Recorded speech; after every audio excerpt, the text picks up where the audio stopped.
we have to talk about Evolution because let's face it, at least in my opinion, the build has absolutely sucked. They've given it barely any time. It has felt completely and utterly rushed. Io Sky versus Rhea Ripley is happening on the show. Those are two of my favorite women's wrestlers in the world for the World Heavyweight Championship. Yet it doesn't feel like a pay-per-view match.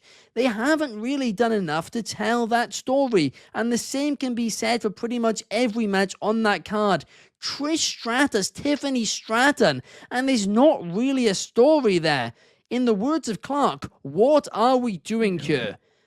And obviously, online, fans are completely outraged.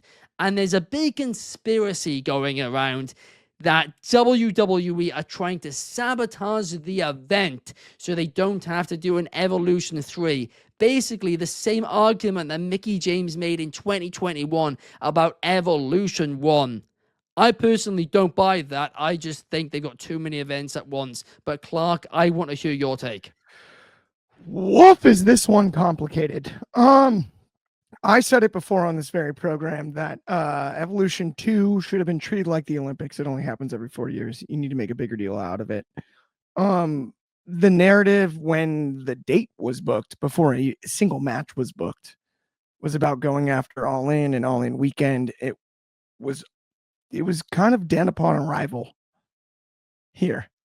And that's what is so frustrating to me. Why would you self-sabotage an all-women's pay-per-view and an opportunity to sell that much merchandise or that many tickets and do something really cool? I think that argument is absolutely just absurd. That's like conspiracy theory, tinfoil hat. Like, yeah, you're like, oh, the Earth's totally flat. Like, good luck with that one. No, it's not. No,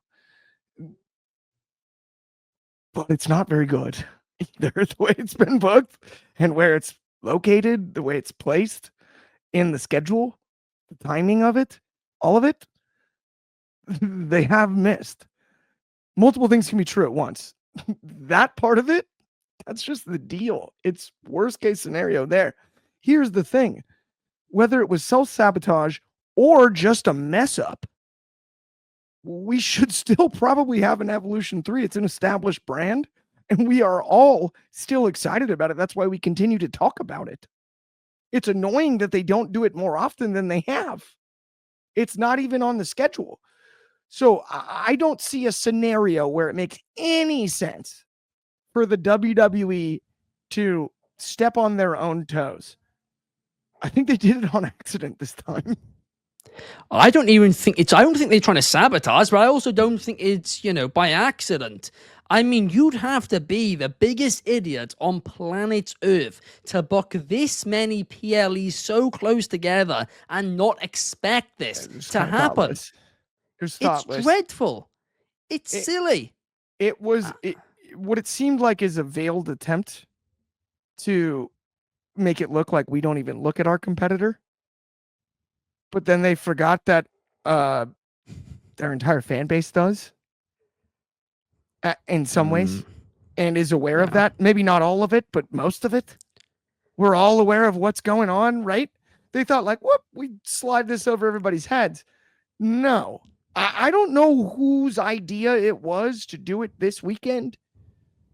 I'm hoping it goes off without a hitch and it's a great show. What I would actually love to happen is for the narrative to be that the women put on such a great show at Evolution that it was an in your face to not just the people that hated on the booking, but the people that booked it themselves. Yeah. It was an in your face to just an absolute facial. That is as a fan, that's my rooting interest. But what about you, Shad? I want to get your take on this one. The WWE found themselves in one of the most tricky situations because this is most definitely a sabotage, guys.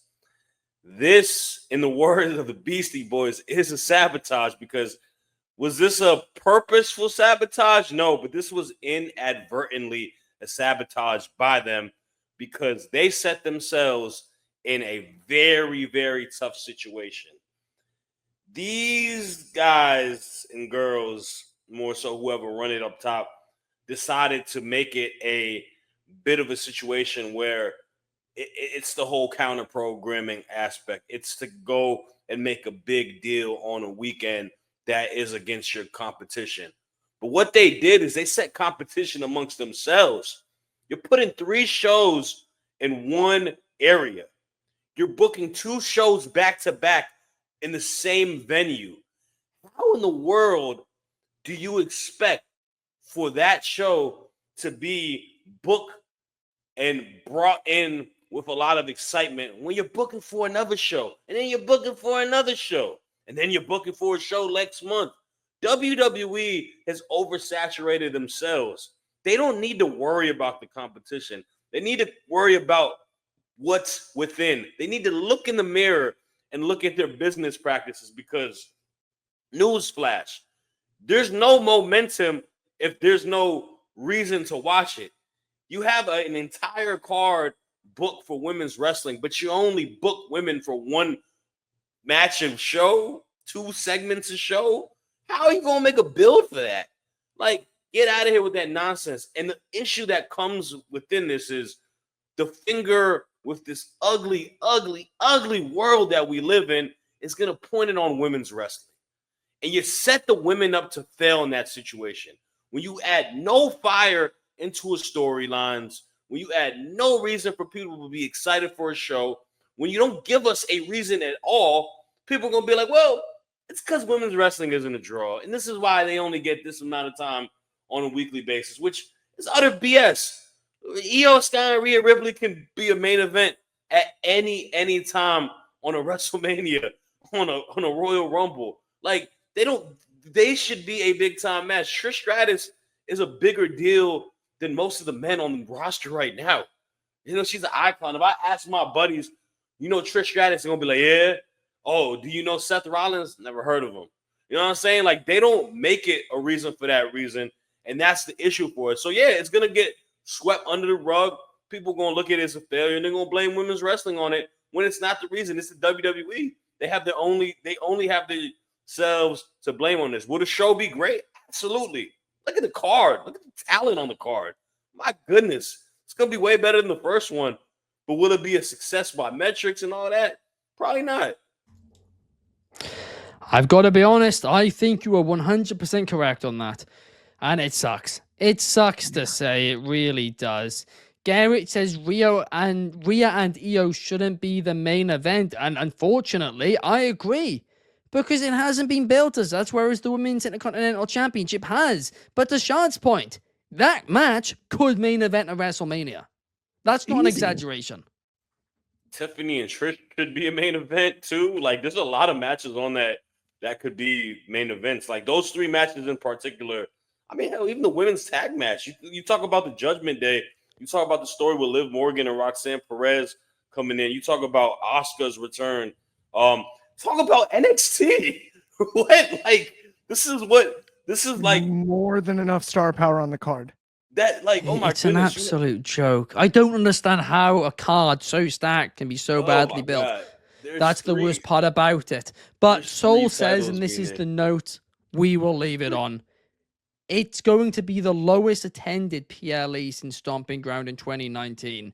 And to your point, Shard, internet trolls, haters, perhaps people who are investors in WWE will now say, well, hang on a second, women's wrestling doesn't sell. When in reality, WWE forgot to put it up for sale.